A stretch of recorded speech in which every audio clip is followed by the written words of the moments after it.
Hello everyone, welcome to my channel Sahu academy. This is Anshu. So guys, आज हम start कर रहे हैं क्लास 12th अकाउंटेंसी। उसमें आज हम फर्स्ट बुक से स्टार्ट करेंगे, अकाउंटिंग फॉर पार्टनरशिप फर्म में। और इस जो हमारी इसकी आज की जो क्लास है, इसमें हम करेंगे थ्योरी का पोर्शन और आगे आगे धीरे धीरे हम क्वेश्चंस की भी प्रैक्टिस करते रहेंगे। अगर आपने वीडियो अभी तक लाइक नहीं किया है, वीडियो को लाइक कर दीजिए, चैनल को सब्सक्राइब कर लीजिए, बेल आइकन को भी प्रेस कर लीजिए ऐसे ही वीडियोस के नोटिफिकेशन के लिए। तो चलिए गाइस, जो आज की हमारी क्लास है उसे शुरू करते हैं। तो आज जैसे कि मैंने आपको बताया, पार्टनरशिप हम स्टार्ट कर रहे हैं, बिल्कुल चैप्टर 1 से स्टार्ट कर रहे हैं। तो एक एक छोटे छोटे टॉपिक से स्टार्ट करेंगे, बिकॉज जो हमारा एमसीक्यू वाला पोर्शन होता है, वहां से जो क्वेश्चन आते हैं वो बहुत ही पॉइंट, एक माइनर पॉइंट अगर हमारा रह गया वहीं से क्वेश्चन बन जाता है। ठीक है, तो स्टार्टिंग से समझेंगे पूरा। सबसे पहले मीनिंग ऑफ पार्टनरशिप की, पार्टनरशिप होती क्या है। हम पार्टनरशिप की अकाउंटिंग पढ़ेंगे तो हमें ये भी पता होना चाहिए कि पार्टनरशिप होती क्या है, पार्टनर्स कौन होते हैं। तो partnership is an association. Partnership क्या है? एक एसोसिएशन है between two and more person who agree to do business and share its profit and losses। यानी जब दो या दो से ज्यादा मेंबर्स जब एक साथ आते हैं बिजनेस करने के लिए, और जो भी प्रॉफिट है, जो भी लॉस है, उनको क्या करेंगे, वो आपस में डिवाइड कर लेंगे, आपस में शेयर कर लेंगे। तो ऐसे ही इन्हीं क्या बोला जाता है? पार्टनरशिप। और जो मेंबर्स पार्टनरशिप के अंदर आते हैं उनको पार्टनर्स बोला जाता है। The partner act both as a agent and principals of the firm. ये आपने क्लास 12 की बिजनेस अकाउंटेंस बिजनेस स्टडीज में भी आपने ये पहले पढ़ा होगा कि पार्टनर्स क्या है। जो पार्टनरशिप फर्म है, जब दो या दो से ज्यादा जब पर्सन एक साथ आके बिजनेस करते हैं, प्रॉफिट एंड लॉस को शेयर करने के लिए एग्री हो जाते हैं, तो उसको बोलते हैं पार्टनरशिप। और यहाँ पर बताया गया, देखिए अच्छी लाइन है, वो एक्ट करता है एज अ एजेंट भी एंड एज अ प्रिंसिपल भी ऑफ द फर्म। यानी एक एजेंट की तरह वर्क करेगा, यानी जितने भी उसके पार्टनर्स हैं उन सबको क्या करेगा, वो बाइंड करके रखता है। एक एजेंट की तरह वो काम करेगा एक फर्म के लिए, एंड वो एक प्रिंसिपल के लिए भी काम करे, एक प्रिंसिपल की तरह भी काम करेगा। यानी गवर्न भी कौन करेगा? पार्टनर्स ही गवर्न करते हैं पूरे फर्म को। इसके बाद इसके लिए एक एक्ट भी हमारी गवर्नमेंट ने बनाया हुआ है। तो वो एक्ट है हमारा इंडियन पार्टनरशिप एक्ट 1932। ठीक है, वहां पर लिखा गया, ये लॉ है, यहां पर लिखा गया है सेक्शन 4 में। पार्टनरशिप की एक बार डेफिनेशन देखिए हमारे लॉ के हिसाब से। Partnership is the relation between persons who have agreed to share the profits of a business carried by all or any of them acting for all। यानी वही चीज पार्टनरशिप क्या है? पार्टनरशिप एक रिलेशन है बिटवीन पर्संस, दो या दो से ज्यादा पर्संस के बीच में रिलेशन है। who have agreed to share the profit, जो एग्री हुए हैं प्रॉफिट को शेयर करने के लिए, of a business carried by all. ये लाइन एक बार ध्यान से आप समझिएगा। ठीक है, business carried on by all. या तो वो क्या करेंगे, जैसे एग्जांपल मैं आपको देता हूं, एक एग्जांपल ले रहे हैं। एक है ए, बी, सी एंड डी।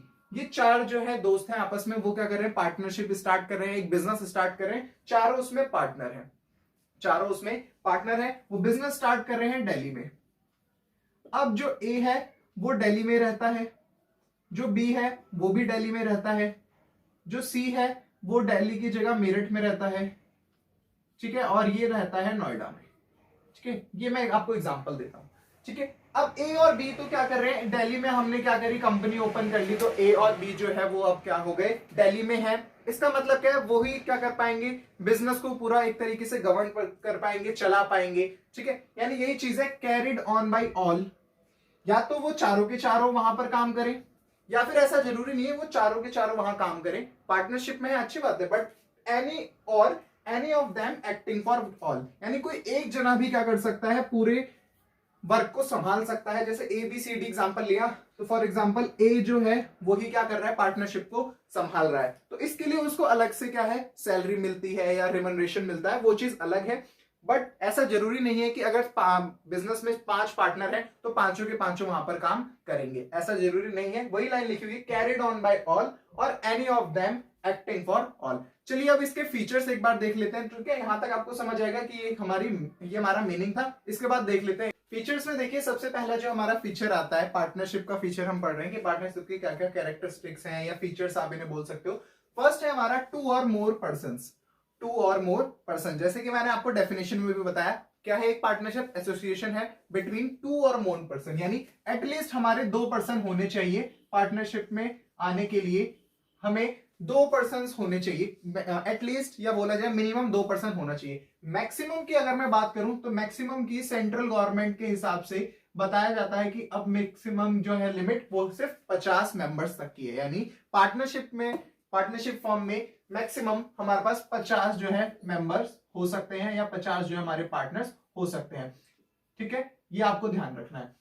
इसके बाद देखिए 2 और मोर पर्सन आपको समझ आ गया। अब पर्सन्स भी अगर होंगे तो पर्सन्स कौन कौन से पर्सन्स आएंगे, तो उसमें कौन कौन से पर्सन्स होने चाहिए? सारे पर्सन हो सकते हैं एक्सेप्ट ऐसे पर्सन जो कि फर्स्ट पॉइंट लिखिए माइनर, फर्स्ट पर्सन माइनर, यानी 18 साल से जो कि जिनकी एज कम है वो नहीं आ सकते इसमें। ठीक है, और दूसरा person with unsound mind, person with unsound mind वाले जितने भी पर्सन है वो सब नहीं आएंगे।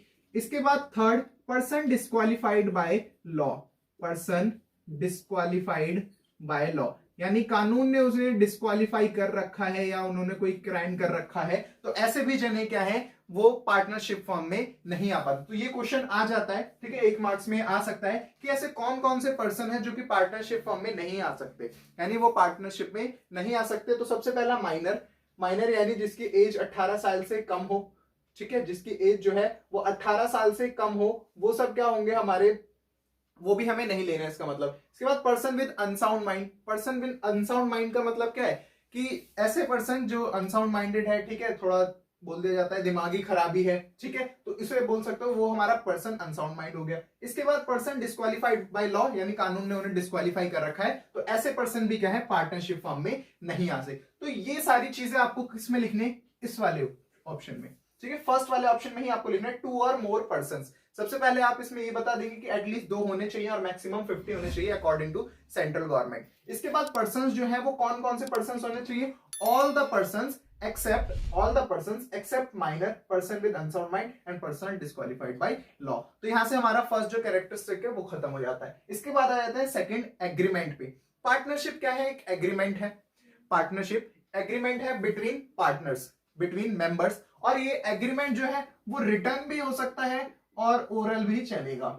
रिटर्न हो सकता है बट ओरल भी चलेगा। बट ज्यादातर हमें देखा गया है कि अगर वो रिटर्न में हो तो वो हमारे लिए काफी ज्यादा अच्छा रहता है। रिटर्न में कोई चीज हो तो वो हमारे लिए वैसे भी अच्छी रहती है। तो जो ये एग्रीमेंट बोला गया है यहाँ पर, एक जो पार्टनरशिप फर्म है उसके बनने से पहले क्या होता है, एग्रीमेंट होता है। उस एग्रीमेंट को हम बोलते हैं पार्टनरशिप डीड। उस एग्रीमेंट को क्या बोला जाता है, पार्टनरशिप डीड। ये पार्टनरशिप क्या है, इसके लिए मैं एक अलग से पूरी अलग से वीडियो बनाऊंगा, ठीक है, इसमें बताऊंगा मैं आपको कि पार्टनरशिप डीड क्या है। तो आपको बस ये समझना है ये पार्टनरशिप क्या है, एग्रीमेंट है किसके बीच में, मेंबर्स के बीच में, पार्टनर्स के बीच में, जिसको क्या बोला जाता है, पार्टनरशिप डीड बोला जाता है। और ये पार्टनरशिप डीड रिटर्न फॉर्म में भी हो सकती है और ओरल फॉर्म में भी हो सकती है। नेक्स्ट पॉइंट, थर्ड पॉइंट पर आ जाते हैं lawful business. Lawful business, partnership क्या है, एक लॉफुल बिजनेस है, यानी इसमें कोई भी हमें एक जो भी हम बिजनेस करेंगे, जो भी पार्टनर्स आएंगे उन सबको क्या करना है, लॉफुल बिजनेस करना है। कोई ऐसी एक्टिविटी नहीं करनी, कोई इलीगल एक्टिविटी उन्हें नहीं करनी है। वो क्या है, एक लॉफुल बिजनेस होता है पार्टनरशिप फॉर्म।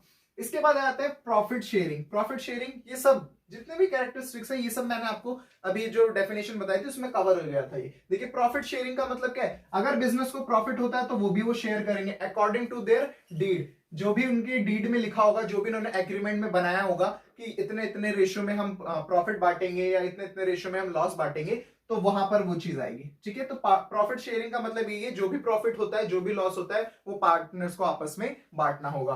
और किस रेशियो में बांटोगे, वो according to your agreement, that is called partnership deed. Next point and the last point, business can be carried on by all or any of the partner acting for all. वही example मैंने आपको दिया था, जैसे कि 4 हमारे partner हैं, but पूरे एक पार्टनरशिप फर्म चला रहे हैं, वो ABCD एक पार्टनरशिप फर्म वो चला रहे हैं, बट जो वर्क है वो A ही कर रहा है, यानी सबसे ज्यादा वर्क कौन कर रहा है, A कर रहा है। ऐसा जरूरी नहीं है उसमें B को भी आना पड़ेगा, D को भी आना पड़ेगा, C को भी आना पड़ेगा, ऐसा जरूरी नहीं है। यानी एक्टिंग बाय ऑल, या तो वो सब भी कर सकते हैं या उन सबको रिप्रेजेंट करता हुआ कोई एक पार्टनर भी क्या कर सकता है, उसको गवर्न कर सकता है, उस अपने पार्टनरशिप फर्म को चला सकता है। तो ये कौन सा पॉइंट बताता है, ये पॉइंट बताता है मैं business can be carried on by all, या तो सब कर लो या फिर any of the partner acting for all, यानी कोई भी एक पार्टनर या एक से ज्यादा पार्टनर भी उसे कर सकते हैं। ठीक है, तो ये हमारे कुछ फीचर्स थे। ठीक है, फीचर्स आपको समझ आ गए। इसके बाद देखिए फीचर्स के बाद नेचर ऑफ पार्टनरशिप की बात कर लेते हैं कि पार्टनरशिप का नेचर कैसा होता है। तो इसमें आपको ध्यान रखने वाली चीज यही है कि पार्टनरशिप के नेचर की अगर हम बात करें, पार्टनरशिप की नेचर की बात करें, तो यहां पर ध्यान से देखना एक बार, नेचर ऑफ पार्टनरशिप। अगर हम in the point of accounting के पॉइंट ऑफ व्यू से सोचें, अकाउंटिंग के पॉइंट ऑफ व्यू से सोचें, तो जो बिजनेस है, यानी जो हमारा बिजनेस फर्म है और जो हमारा पार्टनर है, वो दोनों क्या होंगे, अलग अलग होंगे, वो दोनों अलग अलग होंगे, वो दोनों एक नहीं होंगे। यानी अकाउंटिंग के पॉइंट ऑफ व्यू से जब भी वो अकाउंटिंग करेंगे, पार्टनरशिप अकाउंटिंग, तो उन्हें करना क्या है, ऐसा सोचना है कि बिजनेस अलग है और बिजनेस का जो ओनर है यानी जो भी पार्टनर है वो अलग है। ये कब होता है, अकाउंटिंग पॉइंट ऑफ व्यू से। बट अगर कोई डिस्प्यूट अराइज हो गया, बट अगर हम इसे लीगली देखें, लीगली अगर आपसे बोला जाए, लीगली पॉइंट ऑफ व्यू से, तो जो बिजनेस है और जो पार्टनर है वो दोनों क्या माना जाता है, वो माना जाता है दोनों सेम ही होते हैं, दोनों सेम ही होते हैं। बिकॉज जब कोई मान लेते हैं कोई बहुत बड़ा इन्होंने क्या कर दिया, बैंकरप्ट कर दिया, ठीक है, यानी कुछ घोटाला इन्होंने कर दिया, तो उनके बिजनेस के जो भी एसेट है वो तो जब करे ही करे जाएंगे, उनके घर से भी एसेट मंगवा लिया जाएगा उस लॉस को, इस जो भी बैंकरप्ट हुआ था उसको पूरा करने के लिए, ठीक है। उनके घर से भी एसेट जो भी है, घर से भी पैसा मंगाया जाएगा, उनकी घर की भी सारी चीजें जब्त कर ली जाएंगी। तो इसी को बोल दिया जाता है कि ये क्या है, लीगली, जो आपने ये वर्ड सुना होगा, बिजनेस एंटिटी, क्लास 11th में भी आप पढ़ के आए हो, ठीक है, ये बिजनेस एंटिटी वर्ड आपने सुना होगा। तो बिजनेस एंटिटी सेपरेट है on the point of view, किस पॉइंट ऑफ व्यू से, अकाउंटिंग पॉइंट ऑफ व्यू से सेपरेट बिजनेस एंटिटी है, ठीक है, सेपरेट बिजनेस एंटिटी है कि मालिक अलग और उसका बिजनेस अलग। पर लीगली हम इसे देखें तो लीगली क्या है, लीगली जो भी बिजनेस है, जो भी पार्टनर है वो सेम ही है। अगर कोई ऐसा लॉस, बहुत बड़ा लॉस हो जाता है तो क्या करना पड़ेगा, पार्टनर्स को भी अपने घर से पैसा लाना पड़ेगा। अनलिमिटेड लाइबिलिटी इसको बोला जाता है, ठीक है, यानी घर से पैसा हमें लाना पड़ेगा। तो ये हमारा नेचर ऑफ बिजनेस हो गया, ठीक है। तो देखिए आज हमने क्या क्या करा, आज सबसे पहले मैंने आपको यहाँ पर डेफिनेशन बताई थी, इसके बाद फीचर्स हमने कर लिए और नेचर्स हमने कर लिए, ठीक है। अब एक दो पॉइंट और रह गए हैं, ठीक है, एक दो पॉइंट इसमें और मेन क्या रह गया, देखिए वो छोटे एक एक नंबर में आ जाते हैं कि व्हाट इज फर्म। आपने ये तीन वर्ड तो बहुत ज्यादा सुने होंगे, पूरी डेफिनेशन में आप इसे पूरी बुक में भी देखोगे, ठीक है। तीन चीजें, एक होता है पार्टनर, एक होता है पार्टनरशिप, एक होता है हमारा फर्म, ठीक है। ऐसे छोटे छोटे बहुत सारे क्या है, एक टॉपिक्स तो नहीं बोल सकते, ऐसे छोटे छोटे बहुत सारे वर्ड्स हैं। तो अगर हम पार्टनर्स की बात करें तो पार्टनर्स आपको पता है, ठीक है, पार्टनर्स होता है, फर्म होता है, फर्म नेम होता है, फर्म नेम, ठीक है। पार्टनरशिप, पार्टनरशिप तो मैंने आपको बता ही दिया, जब दो या दो से ज्यादा पर्सन एक साथ आते हैं, वो एग्री हो जाते हैं प्रॉफिट और लॉस को शेयर करने के लिए, वो हो गई हमारी पार्टनरशिप। पार्टनर्स कौन होते हैं, who entered into a partnership, the person who entered in partnership, जो पार्टनरशिप में एंटर हो गए जो भी पर्सन, उनको क्या बोल दिया जाता है, टेक्निकल नेम उनका पार्टनर्स, ठीक है, या मेंबर्स भी बोल सकते हो, बट पार्टनर्स, हमें पार्टनरशिप पढ़ना है तो यहां पर हम लिखेंगे पार्टनर्स। पार्टनरशिप मैंने आपको बता दिया। इसके बाद आ जाता है फर्म पे, ठीक है। फर्म की बात करें तो जो भी हमारा पूरा का पूरा, इन सबको कलेक्टिवली, यानी पूरे जितने भी हमारे पर्संस हैं, इन सबको कलेक्टिवली क्या बोल दिया जाता है, फर्म, कलेक्टिवली इनको बोल दिया जाता है। ये क्या बन गई, एक फर्म बन गई हमारी, ये हमारी फर्म बन गई है। इसके बाद फर्म नेम, एक ये भी वर्ड आता है फर्म नेम। फर्म नेम का मतलब है जिस भी नाम से वो फर्म चल रही है, जिस भी नाम से वो फर्म चल रही है, ठीक है, नेम ऑफ द फर्म, जिस भी नाम से वो फर्म चल रही है उसको बोल दिया जाता है फर्म नेम। तो ये जो पॉइंट्स है ये आपको ध्यान में रखने हैं, पार्टनर्स, पार्टनरशिप, फर्म और फर्म नेम। फर्म नेम का मतलब वही है कि नेम, जिस भी नाम से वो चल रही है, ABCD जैसे एग्जांपल मैंने आपको दिया था, तो वो उसका फर्म नेम हो गया, ठीक है। तो आज हमने फंडामेंटल्स पढ़ा, ठीक है। आगे की वीडियो में मैंने जैसे कि आपको बताया पार्टनरशिप डीड के बारे में मैं आपको बताऊंगा, ठीक है। आई होप आपको ये जो पूरी टॉपिक्स है वो कवर हो गए होंगे, अच्छे से समझ भी आ गए होंगे। अगर इसमें कोई डाउट होता है तो आप कमेंट सेक्शन में मुझसे डाउट पूछ सकते हैं, ठीक है। बाकी नेक्स्ट क्लास में करते हैं। अगर आपको वीडियो अच्छी लगी तो वीडियो को लाइक करिए, चैनल को सब्सक्राइब कर लीजिए, बेल आइकन को भी प्रेस कर लीजिए ऐसे ही वीडियोस के नोटिफिकेशन के लिए। Thank you.